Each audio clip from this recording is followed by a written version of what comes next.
Muito bem.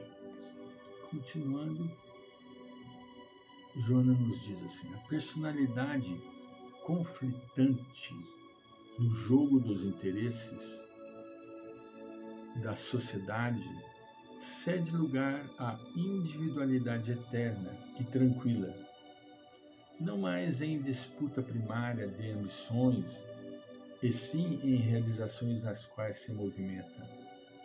Os outros camuflam a sua realidade e vivem conforme os padrões, às vezes detestados, que lhes são apresentados ou impostos pela sua sociedade.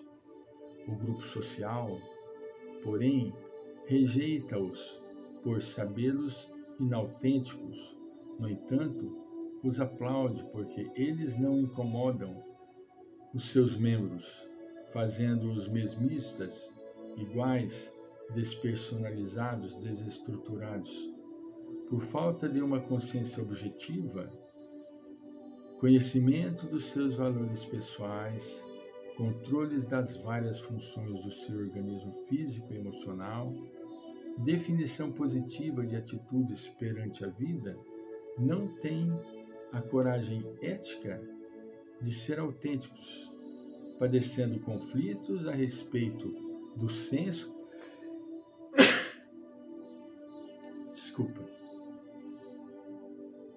Por falta de uma consciência objetiva, conhecimento dos seus valores pessoais, controle das várias funções do seu organismo físico e emocional, definição positiva de muitos perante a vida, não têm a coragem ética de ser autênticos, padecendo conflitos a respeito do senso de responsabilidade e de liberdade, característico do amadurecimento, que se poderá denominar como uma virtude de longo curso. Não se trata da coragem de arrostar consequências pela própria temeridade, mas do valor para enfrentar-se a si mesmo, gerando um relacionamento saudável com as demais pessoas, repetindo com entusiasmo a experiência mal sucedida, sem ataduras de remorso ou lamentação do fracasso. E saber retirar do insucesso os resultados positivos que se podem transformar em alavancas para futuros empreendimentos, nos quais a decisão de insistir e realizar assume altos níveis éticos que se tornam desafios no curso do processo evolutivo. Saber retirar do insucesso os resultados positivos. Para que o ânimo robusto possa conduzir às lutas exteriores, faz-se necessária a autoconquista, que torna o indivíduo justo, equilibrado, sem a característica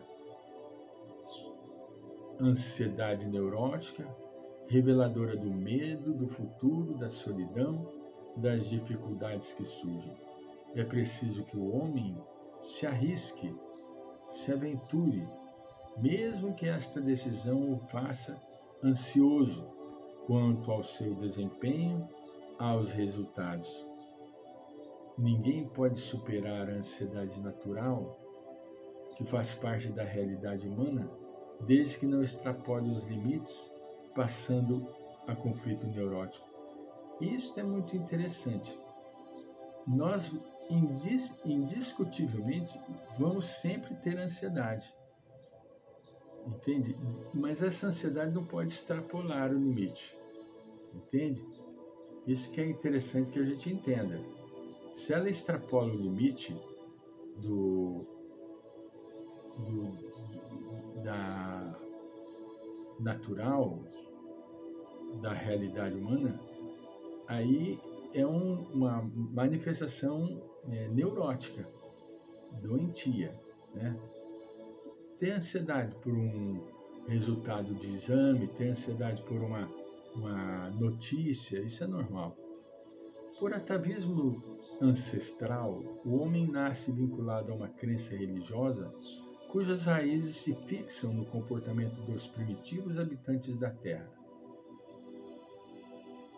Do medo decorrente das forças desorganizadas das eras primeiras da vida, surgiram as diferentes formas de apaziguar a fúria dos seus responsáveis mediante os cultos que se transformariam em religiões, com as suas variadas cerimônias cada vez mais complexas e sofisticadas. Das manifestações primárias, com os sacrifícios humanos, até as expressões metafísicas, toda uma herança psicológica e sociológica se transferiu através das gerações, produzindo um natural sentimento religioso que permanece em a natureza humana. Isso é muito compreensível, né?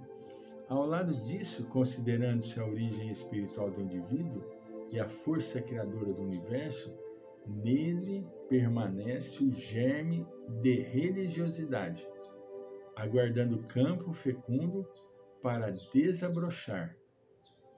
Expressa-se esse conteúdo intelecto-moral em forma de culto à arte, culto à ciência, culto à filosofia, culto à religião, uma busca de afirmação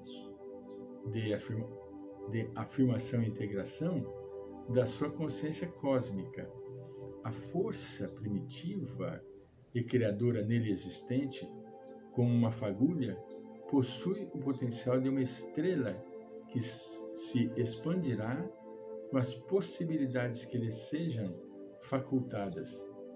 Bem direcionada, sua luz vencerá toda sombra e se transformará na energia vitalizadora para o crescimento dos seus valores intrínsecos, no desdobramento da sua fatalidade, que são a vitória sobre si mesmo, a relativa perfeição que ainda não tem capacidade de empreender. Na exceção do programa religioso, a maioria das pessoas age por convencionalismo e conveniência, sem a coragem de assumir as suas convicções receosas da rejeição do grupo. Isso, ela está dizendo aqui, aquelas pessoas que mantêm os laços da família. Não porque os meus pais eram assim, eu deveria seguir, e assim por diante. Hoje nós não podemos fazer mais isso, né?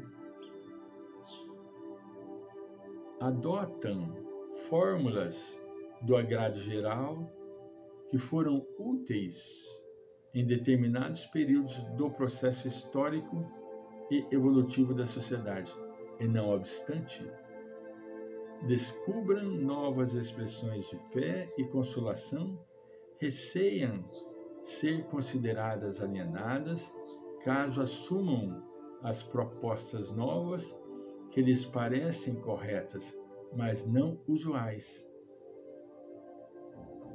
e sim de profundidade. Afirmou um monge medieval que todo aquele que vive morrendo, quando morre, não morre. Porque o desapego, o despojar das paixões em cada morrer diário, liberta-o desde já, até que quando lhe advém a morte, ele já se encontra perfeitamente livre. Portanto, não morto, equivalentemente vivo. Nós vemos esta afirmação do monge na magnífica figura de Francisco Cândido Xavier. Ele já não pertencia mais àquele mundo.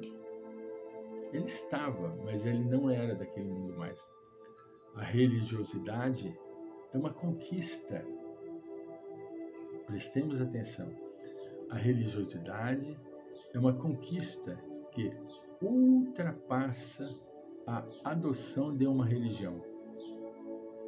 uma realização interior lúcida que independe do formalismo, mas que apenas se consegue através da coragem do homem emergir da rotina e encontrar a própria identidade.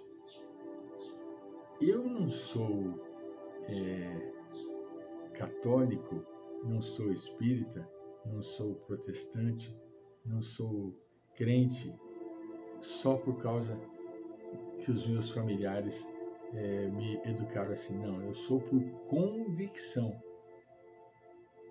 Eu tenho a religião que eu tenho por convicção que essa religião me responde mais imediatamente aos meus questionamentos filosóficos, que me responde mais às minhas perguntas com relação ao universo e à vida, que me mostra com mais clareza e que me mostrou e me mostra com mais clareza o que eu sou, de onde vim, por que estou aqui